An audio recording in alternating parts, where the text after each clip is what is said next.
for Zest Health for Life. And we're back today in the Ministry of Food kitchen, and I'm joined by resident chef Simon. Hi Marie. Hi, and today we're going to be showing you how to make fish cakes. So what ingredients have we got in the box today? So in the student box today we've got some fresh parsley there. Just going to pop that onto the tray. We've got some really nice spring onions from Leeds Market that we got from the Asian suppliers. And then we've got some peeled potatoes, I think they were the red variety, some chilli powder, salt and pepper, a tin of tuna which is in brine, which has been drained, and a free range egg. Great. So you can actually get the tuna in spring water, can't you? Yeah, you Which can. is obviously got less salt, it's a lot healthier, but it sometimes can be a bit more expensive. So what I tend to do is just wash the brine off. Yeah, I've yeah. drained it anyway, so that's good. Right, so we're starting to get a crack on then, yeah? So, I mean, I think the first thing that we need to do, and we're lucky enough to already have, is we've got our potatoes peeled, and we need, for this recipe, I think it's 450 grams of peeled mashed potatoes. Right. So, wherever possible, I think it's better for you to, you know, choose your variety sort of well if you can. I mean, particularly for mashed potatoes, the potatoes don't want to be like a very watery potato, they want to be, you know, quite dense. Right. So, I mean, we picked the red variety, and I'm just popping those into the pan there. Pop those in. And then we're just going to boil those up till they're sort of really nice and soft and fluffy. Okay. That's probably going to take about 15 minutes or so. Just one thing I will show you is, I mean, I know that we're using sort of a tin tuna today, but you know, if you are using fresh, you know, then a good way to do it is if you have your fresh fish, what you can do is if you just pop a colander in there like that, and then sit your fish in the colander, then put your lid over like that, you can cook the fish actually inside there. It'll actually steam, and then the juices will run down in your potatoes as well. So what sort of fish? What kind of fish? Well, whatever fish you know you'd like to use. I mean, obviously different people have got, you know, different shopping budgets, but always try and go for something that's, if you can, sustainably sourced. Or cheaper cuts are good. You know, things like coley or haddock. Sometimes when you go to the fishmonger as well, they'll even have sort of fish that is like the offcuts, which would be a little bit cheaper. And for something like fish cakes, because you're mashing the fish up, you're not really going to notice that as much. So it's just that little bit healthier effective. using fresh fish as well, isn't it? If you're omega fats and stuff. It is, yeah. As opposed to tin tuna, which is still good, but fresh fish is that little bit healthier, really. So these are going to take probably around sort of 20 minutes to boil. Okay.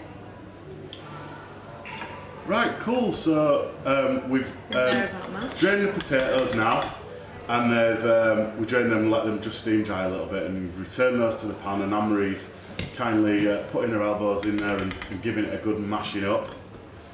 Cool, Anne-Marie, those potatoes look really nice and light and fluffy. You've done an excellent job there.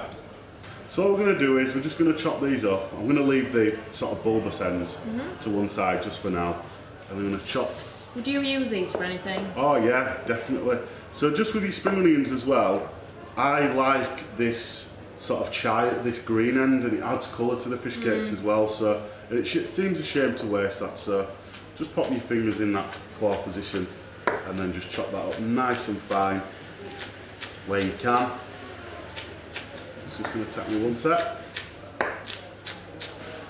And then just with your sort of onion end, you just chop that sort of in half. Also, you'd put that in as well then? Oh yeah, definitely you want that in there. I mean, once you've done this, you can just go through it a little bit as well and get it a little bit finer. So just chopping through that onion there. You see we've got some sort of big bits, some small bits. If you want to get it a little bit finer, you can just use like this herbs chopping technique, like a cross chopping technique, where you put your hand on the tip, sort of that end, and then notice there's always one part of the knife sort of touching the chopping board, just as I'm chopping through it. Just get it nice and small, and that just helps out if because obviously I mean, I'm relatively good at chopping, but you know, if you're a novice, then this technique can help you out really. Do you want to pop that in there, Anne-Marie? Yeah.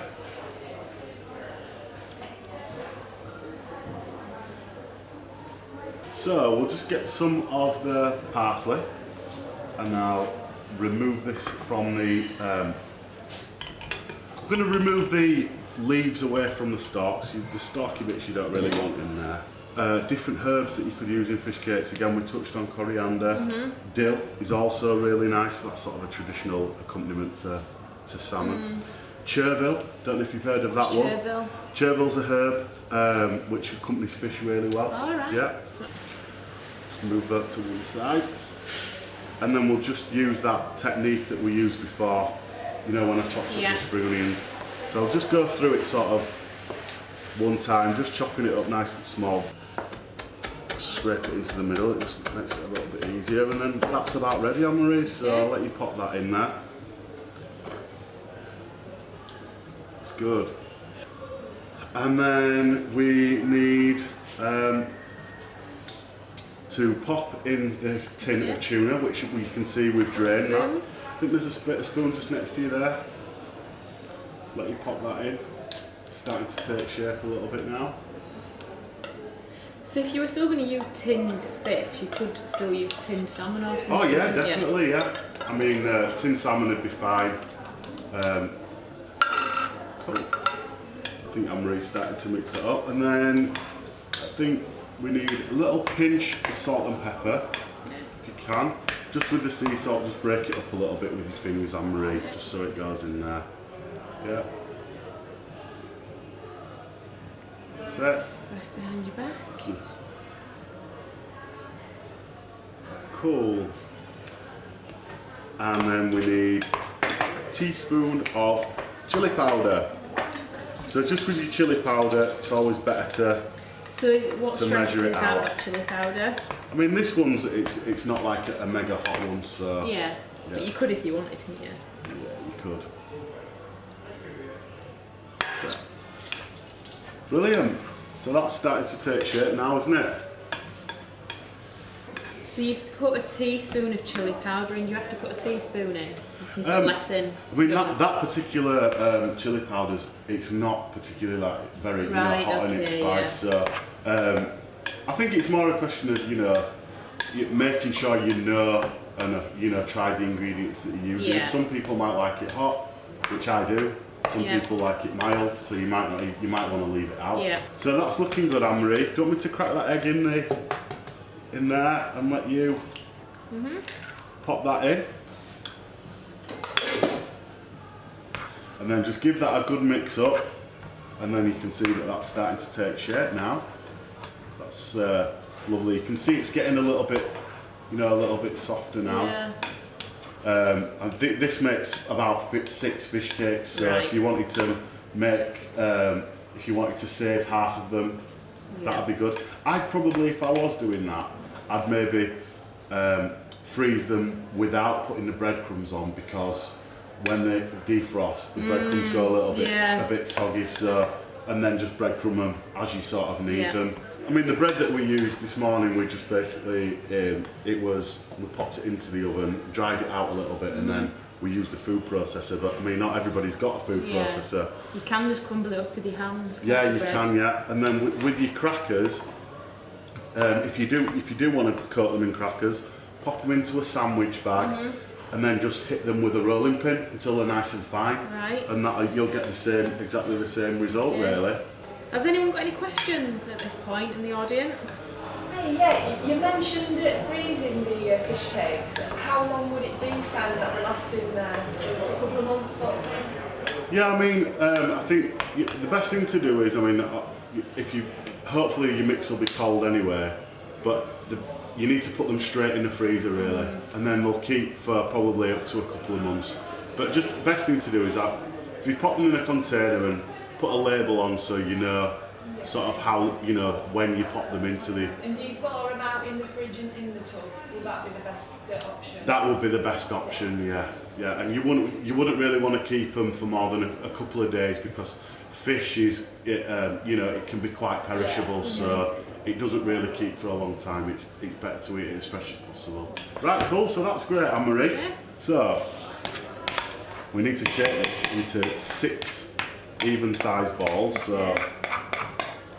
So what I normally do is, if you get it into shape, put it in half, and then each of those halves should go into 3. Okay. Do you want to do that one? Yeah. Yeah. So they're so easy to make, aren't they, really, these? Yeah, really easy to make, yeah. A little tip that you can do as well is, if you want to get your fish cakes like, you know, in a really nice shape, you know, like a perfect shape, if you pop them into a little cup like that, and then you can shape them out, and then you can see you've got... they look good. Yeah, and then once you've done that, I'll tell you what, while you're doing that, do you want me to do the breadcrumbs? So just... What? Just pop them in there,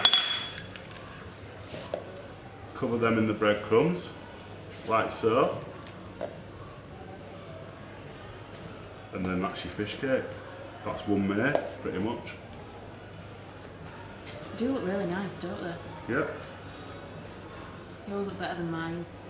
Yours will look exactly like mine, Anne-Marie. When, like I say, I mean, I can sort of, I've done quite a lot of these in my time, so I can just sort of cut my hands like that and shape them till they're a rough and roundabout shape. But if you've got a little cup like that, that'll work, you know. Yeah.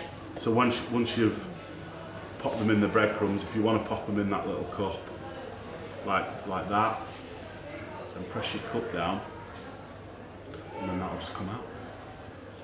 So you've got a perfectly formed fish cake. Look at that. But I think they look nice. You don't have to do them like that. Yeah. I like them to look homemade. So Yeah. it is a little bit of a messy job, that one. I'm not gonna lie. And then you've got your 6 fish cakes made. I'm just going to do that. Okay. That's your fish cakes made. In the recipe, it actually says you cook them in the oven for 30 minutes. Which I think we've got some in the oven now. We've done a bit of a here's one we made earlier. If you want to fry them, you can fry them. Pop them into a hot pan with just a tablespoon of oil in there. Yeah. And that'll work exactly the same. But you will need to sort of stand with them and keep turning them round, because they'll burn quite easily. Okay. Yeah. So I just What watch do you them. think is nicer done in the oven? Doing them in the oven's easier, Yeah. but I think that, me personally, I like them shallow fried a little bit. Right. Yeah. Great, they look absolutely fantastic, They do, Anne-Marie. So I think we've got some that we popped in the oven on a tray with a little bit of oil on. Right. Do you want to go get them out? Yeah. Ooh, they look really nice. Yeah, they look nice, don't Smell they? nice. Yeah, so I'll just get one of these fish cakes off here, Okay. and I'll just chop it in half, and then you can see inside what they look like.